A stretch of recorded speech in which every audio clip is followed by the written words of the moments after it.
Très belle chanson de Omar By que j'adressais ce matin à tous ceux qui sont connectés. Pour moi, c'est une prière. Et je le dis toujours, il n'est jamais trop tard pour bien faire. Il n'est jamais trop tard pour demander pardon à Dieu. Il n'est jamais trop tard pour s'excuser. Il n'est jamais trop tard pour bien faire. Souvent en situation de crise ou lorsqu'il y a un différend entre deux personnes, on a l'impression que c'est celui qui demande pardon qui est le plus faible. Et c'est ce qui a gagné nos esprits, c'est ce qui a gagné aujourd'hui ce monde, ici. De sorte que les gens se fâchent pour un rien. Vous allez remarquer les plus grandes guerres, les plus gros problèmes. Quand on essaye d'aller à la source et de chercher qu'est-ce qui ne va pas, à la fin on se rend compte qu'il n'y a rien. Ouais. Une fois, je ne sais pas si j'avais déjà parlé de cette histoire sur ce plateau,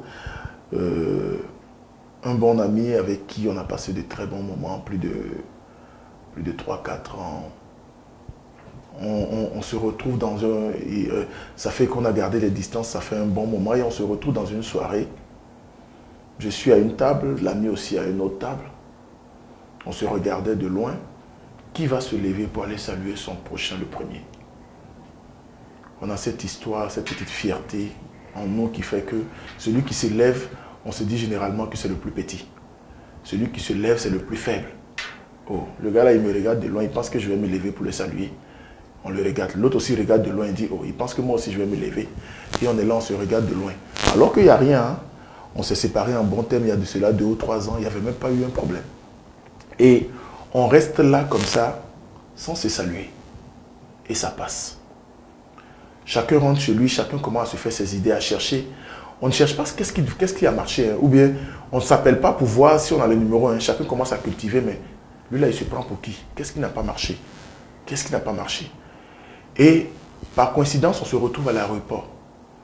Je vais accueillir quelqu'un, lui aussi, il est en train de venir chercher quelqu'un, mais on est dans le même hall, mais il y a une distance de peut-être de 10 mètres encore en nous. Et par mégarde, moi, je ne l'ai pas vu, mais peut-être lui m'a vu. Et de loin, il te regarde, il va se dire, le gars là, il m'a encore vu ici, et puis il fait semblant, quoi. Ok. Donc, il pense que ça va y avoir d'autres bénins, quoi. Et on se regarde de loin. Mais jusque-là, il n'y a toujours pas de problème, hein. On se sépare encore. La troisième fois, la goutte d'eau même qui va faire déborder un peu le tout, c'est qu'on se retrouve maintenant là dans une fête où on est carrément ensemble, on est dans un groupe et tout. Et j'arrive, il est là avant moi. Donc c'est un groupe, puisque c'est un groupe de plus d'une dizaine de personnes, je ne peux pas donner la main individuellement à tout le monde. Je fais un salut, tout le monde de loin. Et tout le monde répond, mais je remarque que peut-être lui n'a même pas bougé la tête. Je me dis, ah, tout le monde a bougé, mais sauf lui. Et c'est parti de là. Et maintenant, on commence à se confier. C'est là où on vient tout gâter. J'appelle mon camarade à côté, je dis, mais tu vois, le gars là, il se prend pour qui? Lui aussi, maintenant, te met un peu tout ce qu'il sait. C'est souvent ceux que nous appelons les médiateurs, ceux que nous appelons à côté, c'est eux qui viennent tout gâter. Il dit, oh, celui-là, tu ne le connais pas.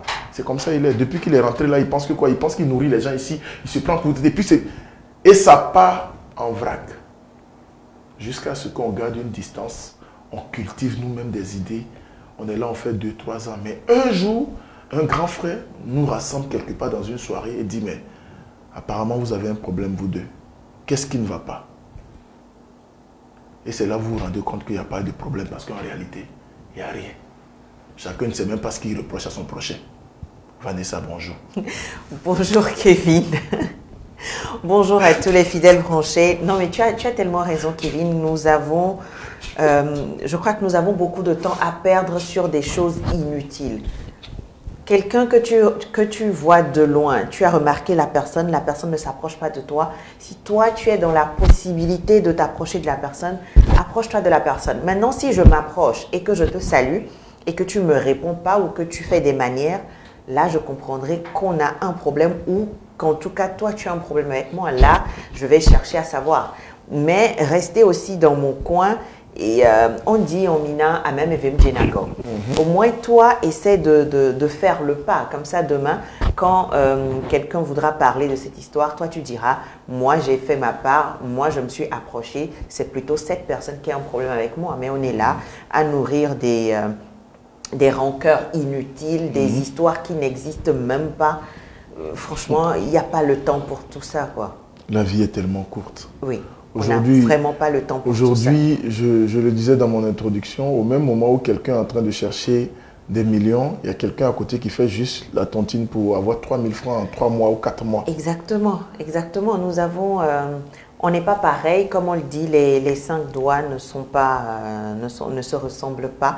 Et on n'a pas les mêmes problèmes non plus. Tel on n'est pas pareil, on n'a pas les mêmes problèmes non plus. Peut-être que moi j'ai besoin de 200 francs juste pour manger, mais toi tu as déjà trouvé de quoi manger, tu cherches les 200 francs, mais c'est peut-être pour tes data, qui sait. Donc c'est vraiment à des degrés différents. J'ai vu une vidéo comme ça sur YouTube qui m'a tellement fait sourire, où c'était à l'église, il y avait 2 personnes qui étaient agenouillées. Mais celui qui criait à haute voix, qui priait à haute voix, lui demandait 5000 francs à Dieu. Il était là en train de crier qu'il veut 5000 francs pour résoudre tous ses problèmes. Et je dis bien, il précisait que tous ses problèmes aujourd'hui, Dieu, où il est à l'heure là, si Dieu lui donne 5000 francs, lui va résoudre tous ses problèmes.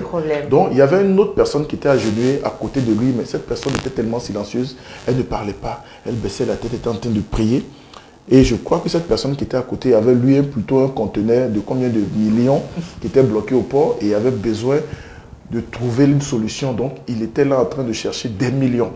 Donc tellement l'autre priait dans ses oreilles. J'imagine que l'autre l'emmerdait. L'autre priait à ses oreilles. Celui qui est à côté, qui priait pour son conteneur, a mis la main dans la poche, a tapé l'autre, il lui a demandé c'est combien pour son problème. Il dit 5000. Il lui a donné 10 000 francs. Il dit bon, que de sortir de l'église, il ne vais pas revenir ici. Maintenant, laisse-moi le temps de prier. Laisse-moi, je vais prier maintenant. Cette vidéo, tu vois un peu, tu imagines un peu la vidéo, ça m'a fait tellement sourire. C'est de l'humour, mais c'est pour vraiment dire que nous avons nos problèmes à des degrés différents. Peut-être que moi j'ai des problèmes, mais que je suis encore dans la possibilité d'aider une autre personne qui elle aussi a des problèmes. Je te jure. Bien avant de faire la place à nos invités d'honneur aujourd'hui qui quand même font une belle fourchette, on va d'abord s'intéresser à la rubrique 1001 bons gestes avec Vanessa qui aujourd'hui nous transporte dans son monde culinaire. Bien sûr, Kevin, on va toucher à mon autre passion ce matin. Ça fait longtemps qu'on n'est pas rentré en cuisine. Et ce que je vais apprendre à nos chers amis ce matin, c'est des galettes, de petits gâteaux qu'on peut manger au petit déjeuner, qu'on peut manger également à 16 h au goûter. À tout moment, ils sont très agréables. C'est très facile à réaliser également. Il suffit de réaliser sa pâte. Et vous verrez dans la vidéo que c'est possible également de conserver cette pâte-là. Donc du coup, même si vous n'avez pas envie de manger des gâteaux aujourd'hui et que vous avez un peu de temps, pourquoi ne pas faire votre pâte, la conserver tout simplement au congélateur. Et quand vous aurez besoin, vous aurez envie de manger des gâteaux, vous sortirez votre pâte. Regardez la vidéo, vous verrez déjà comment on réalise la pâte, comment ce sera le rendu, comment conserver votre pâte et tout le reste.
Ça allait tellement bon, je connais ce genre de gâteau. Oui, c'est... Avec du poisson, parfois ça dépend un peu, d'autres on peut acheter du poisson ou de la viande.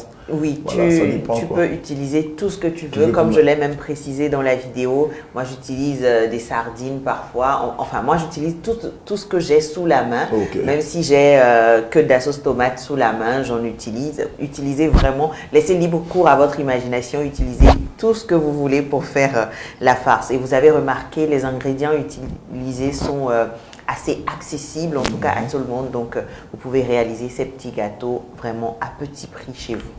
En tout cas, merci Vanessa pour ces bons plans. On va s'intéresser à notre premier invité, mais bien avant cela, on part déjà en musique avec la collaboration de Hémorrhage et Giuliano, Prayer, une bonne vidéo, une très belle chanson, des paroles qui nous interpellent et surtout le lyrics qui est assez intéressant dans cette chanson, qui est devenu pour moi un peu comme un hymne, parce que tout le temps quand je me réveille, je ne m'empêche pas d'écouter cette chanson avant de sortir de chez moi.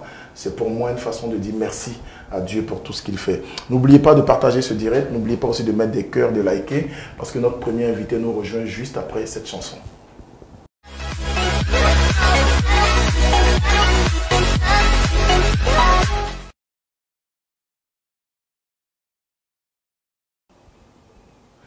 Vous partez où? L'émission n'est pas encore finie. Vous êtes en train de vous déconnecter. Pourquoi? Oh, restez un peu là. Je vais faire ma conclusion avec vous. J'en ai besoin. Vanessa vient de me rejoindre d'ailleurs. Vanessa, comment tu vas? Ça va, Kevin. Ah, nous voici à la fin. Hein. C'est une semaine qui démarre bien. Donc, quand je démarre avec des invités bourrés d'énergie comme ça, et puis surtout des fils du pays qui comprennent à un moment donné qu'on a besoin d'avancer et surtout de ne pas se faire la guerre, parce que à la fin, qu'est-ce que cela nous rapporte? Parfois, je me pose cette question-là. Je me demande, lorsqu'on est là et qu'on a des problèmes avec tout le monde, c'est toujours toi qui as des problèmes avec tout le monde. C'est toujours toi qui es fâché comme tout le monde. C'est toujours toi qui se plaint comme tout le monde. À la fin, tu gagnes combien? Tu gagnes quoi? Est-ce que tu es vraiment heureux? Est-ce que quand tu te retrouves face à ton miroir, là, tu arrives à être vraiment une personne, tu es content de ce que tu vis? Libère-toi. Va te soigner. Laisse Dieu t'approcher, laisse l'énergie, laisse la bonne humeur être au rendez-vous dans ta vie et tu verras ce que ça va t'apporter. Ou bien? Parfois, l'être humain aussi peut vraiment te faire sortir de tes gonds, mais bon, après, il faut reprendre le dessus. C'est ce qu'on reproche à cette loup. Voilà. On dit qu'il n'est pas patient. Oui, mais nous avons des caractères ou des tempéraments très différents. Cette loup, il est impulsif et sincèrement moi je me retrouve un peu dans son tempérament. On a des tempéraments vraiment différents et l'être humain, comme je disais tout à l'heure, est capable de te faire sortir de tes gonds à certains moments, mais bon, après l'essentiel c'est de pouvoir vraiment se reprendre et de refaire la paix et ça va quoi. Bon, moi j'ai eu quand même le temps d'aller sur YouTube. Je suis en train de regarder la nouvelle vidéo de Setlo et pardon, la nouvelle vidéo de Picalouz qui a été postée hier. Wawode, ils sont où? Et déjà en une journée, nous avons 21 000 cas. Oui, pas mal, déjà félicitations. Mais nous avons 38 pouces vers le bas parce qu'il y a des personnes aussi qui disent qu'ils n'ont pas aimé cette nouvelle vidéo. C'est pas grave, ça fait partie du monde, il faut l'accepter. Oui, et ces personnes ont le droit de ne pas aimer. Donc, voilà. Ils ont le droit de ne pas aimer. Ils sont Wawode, c'est avec cette belle vidéo de Picalouz, la dernière sortie de l'artiste, que nous allons clôturer cette émission. Bien avant, bien sûr, laisser la parole à Vanessa pour un mot de fin. Oui, pas grand-chose à dire. Passez tout simplement une semaine très agréable. J'espère que vous atteindrez en tout cas plusieurs de vos objectifs cette semaine. Merci Vanessa, merci à toutes les personnes connectées. Pour Hervé Desblacs, rassurez-vous, il va bien, il est juste en congé, c'est à tout de rôle. Vanessa était en congé, elle est revenue, Hervé aussi est parti en congé, il revient et ça va être à mon tour. Donc bientôt, ne vous inquiétez pas, c'est Vanessa qui va animer l'émission du début à la fin. Moi aussi, je vais me taper un petit congé, je le mérite normalement. Merci à tous ceux qui sont connectés, Yaovi Dalmeda, merci pour ces mots doux, Salgos, merci, Kofi Tieng, merci, AOP Martin, merci, Eldorado le Bourgeois, merci pour ces partages et puis ces mots que tu as à l'encontre de notre émission. Merci surtout pour ta passion. Ça fait plaisir. N'hésitez pas aussi à suivre ce jeune Togolais qui fait beaucoup sur TikTok et quand même qui sait faire des vidéos pour encourager et aussi faire la promotion de notre musique. Il est sur TikTok. Tapez seulement Eldorado Bourgeois. Merci à toi. Merci à toutes les autres personnes. À mon directeur, monsieur Luc Abaki, que j'ai vu en temps dans les connectés. À toi, également Toto Patrick, au reste des artistes togolais, à toutes ces personnes qui étaient en notre compagnie et surtout aux pages togolaises, aux promoteurs, aux CM des différentes pages qui étaient là aussi pour tirer parti et faire de bons partages. Et je voudrais terminer avec une conclusion. C'est pas pour du buzz ou c'est pas forcément pour créer la polémique, mais généralement, il y a certaines pages, il y a certains promoteurs, certains CM qui suivent cette émission et à la fin, qui sont obligés d'aller faire des posts sur leur page. J'ai rien contre vos posts, mais parfois, soyez fidèles à ce que nous avons raconté ou à ce que nous avons dit dans cette émission. L'émission est sur YouTube, l'émission est sur Facebook. Prenez le temps, ne serait-ce que quelques minutes, pour regarder un peu, suivre les commentaires avant d'aller tirer rapidement vos conclusions. J'ai été choqué la dernière fois que quelqu'un m'envoie le partage d'une page où c'est marqué en grand caractère suite à l'émission de la semaine dernière que Zaga Bambo crache ses vérités à Kevin Dieudonné en direct. Quelle sorte de vérité? Je suis bien avec l'artiste, j'ai aucun différent avec Zaga Bambo. Et vous allez le constater, souvent quand on fait cette émission, il vient laisser des commentaires. Et je prends même un malin plaisir à lire ses commentaires, à sourire avec lui. C'est quelqu'un avec qui je suis en contact permanent, on s'écrit, on se parle. Et maintenant, il taquinait pour dire que non, quand Kevin t'invite, que tu ne viens pas, et ça va forcément être des problèmes, il ne va plus te jouer. Et j'ai même souri en lisant son commentaire. Une page vient Zaga, prendre... il a toujours été très taquin dans les commentaires. Et tu peux t'imaginer qu'une page a récupéré juste ce commentaire et c'était la page de garde grand sur YouTube et sur la page officielle quand Zaga Bambo crache ses vérités à Dieu dans mais Kevin. tous ceux qui ont l'habitude de nous suivre savent que Zaga, il a toujours été très taquin dans cette émission. C'est quand même triste quand on n'a pas d'idée ou même quand on n'a pas de la matière ou quand on n'a pas du contenu pour alimenter sa page. C'est simple, il faut juste chercher, mais que de jeter des gens à la vindicte populaire et aller après voir dans les commentaires des gens qui n'ont même pas regardé l'émission viennent se déverser dans des commentaires sans pied ni queue. Ça vous coûte quoi d'insulter les gens tous les jours sur les réseaux? Vous gagnez combien dedans? Que Dieu nous pardonne. En tout cas, pour ma part, je serai toujours là pour vous. Pour moi, c'est le 228 que je mets devant. 228 Forever. Je remercie toutes les personnes. Merci à 228 Event, la maison qui collabore avec nous, et qui sont dans le digital, l'événementiel, le live streaming. À Sylvain qui a géré le direct. À Géo le Duc qui était derrière les caméras. Merci à notre partenaire Voltic. À Togocom qui est aussi notre partenaire qui nous accompagne. Merci pour tous ces messages. On se retrouve jeudi prochain. D'ici là, nous ferons quand même une belle fourchette d'invités. J'espère que l'honorable Jerry sera toujours disponible, que Joël aussi sera toujours disponible et nous allons parler forcément agriculture. On va essayer de reconduire le plateau du jeudi prochain si nos invités sont toujours disponibles parce que nous avons eu un souci entre-temps avec la coupure de courant. Mais j'espère que cette fois-ci, on ne va pas encore couper le courant. Je ne sais pas si ça a été fait exprès, mais Dieu seul sait. On espère que les dieux de l'électricité... On se sépare avec nous. Yawade, Fikolema, ils sont où? Ils sont là.